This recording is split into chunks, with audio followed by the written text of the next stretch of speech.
Alright, so for this next tutorial I wanted to tell you guys about one of my favorite features of Ableton Live. I think it's super cool, and it's custom audio effect racks. And basically what they allow you to do is take a chain of multiple effects that feed into each other and treat them like one effect by allowing you to control parameters on multiple different effects at the same time. Um, you can make some really crazy results with it. It just takes a lot of creativity and time and tweaking. Um, but I'll show you how to kind of get started checking that out in this video. Um, so I already made one to kind of show what these things do. Um, and I'll just do it on this. I have this audio piano loop, and I'll just kind of show you what this does.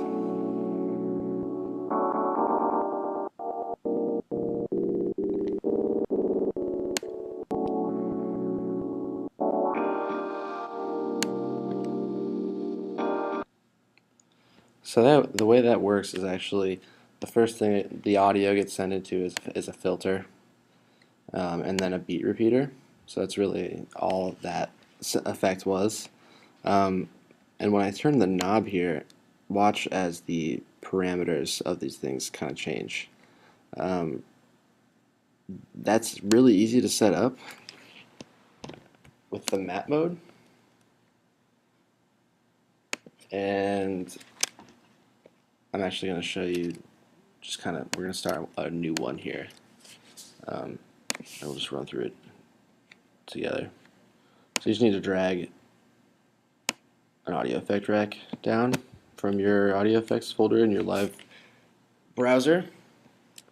And then it's up to you really where to go from here as far as what effects you want to use. Let's get a phaser in there, and simple delay. Okay, so now we have a phaser fading it, or phaser sending its audio into a simple delay. And right now they're both on in their default settings, so we can see just what they sound like on the audio.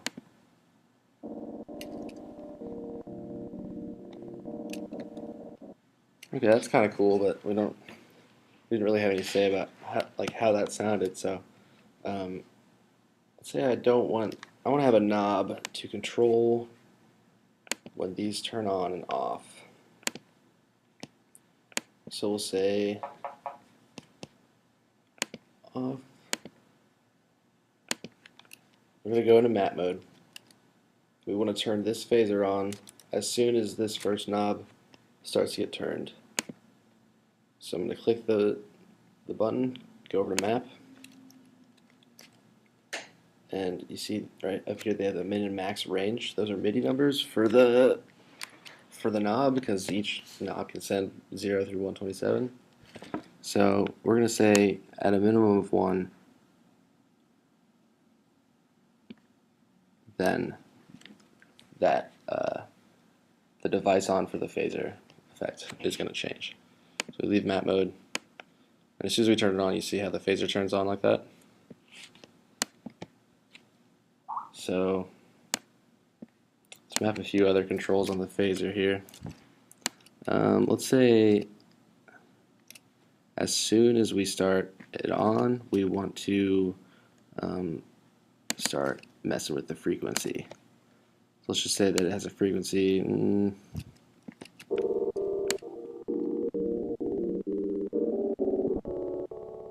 Let's just go with 70 and just let it go all the way.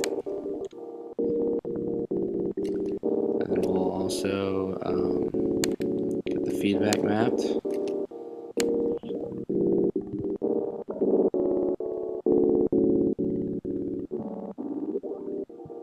I'm fine with that.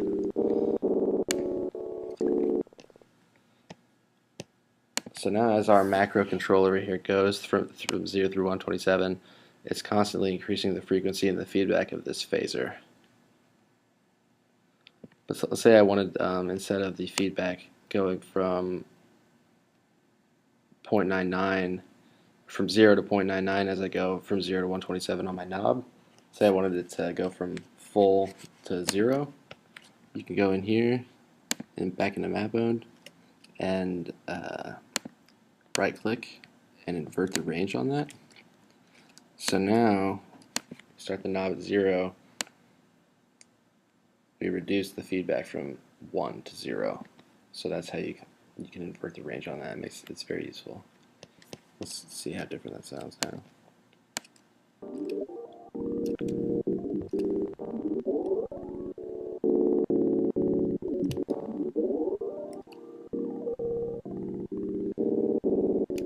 Alright, I think that might be where we want it to stop. It doesn't really sound that good after there. So you could go and edit the ranges on these. Looks like that's about 2.25 and 0.78. So on the feedback, what's this thing?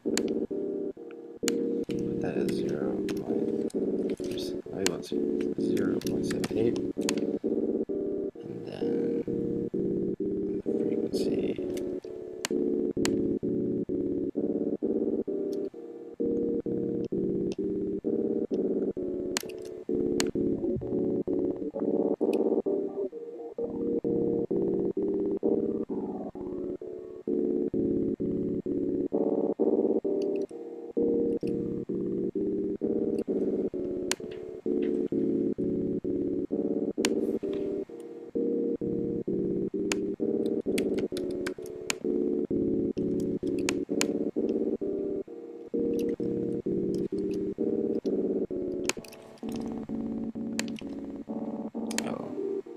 Whoops.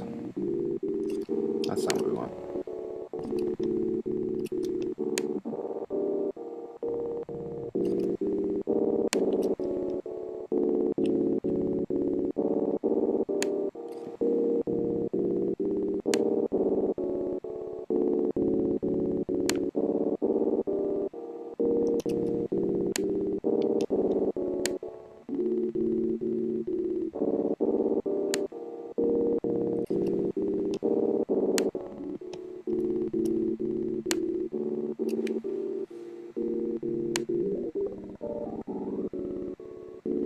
There we go.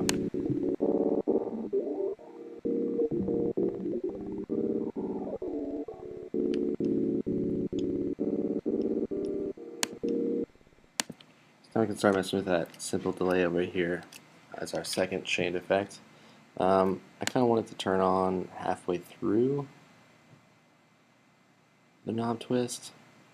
So I'll set it to about halfway through, go back into map mode, hit the on button. So now it's going to turn on at 66.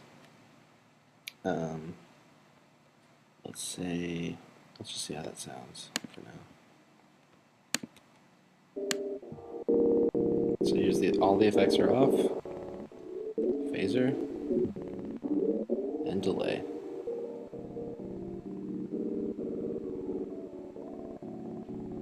Now if you want to get really crazy, have another delay.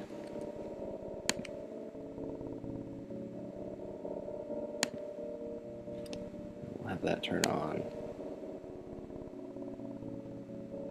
98.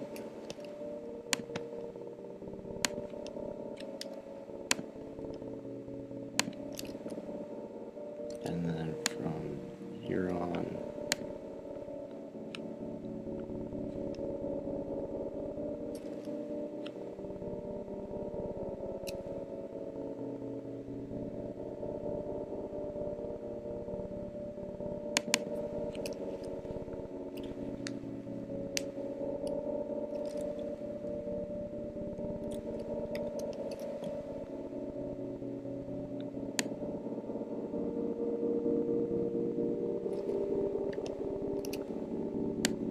that's starting to sound kind of cool.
So as you can probably see, there's pretty much infinite possibilities with this. It's really straightforward. So really, this is all you need to get up and running, making your own crazy effects racks. Now let's say in messing around you make something that you like and you want to save it. You can just hit this button right here and give it a title, and there you go. You'll have it forever. You can drag it back onto any other audio loop, and there you are.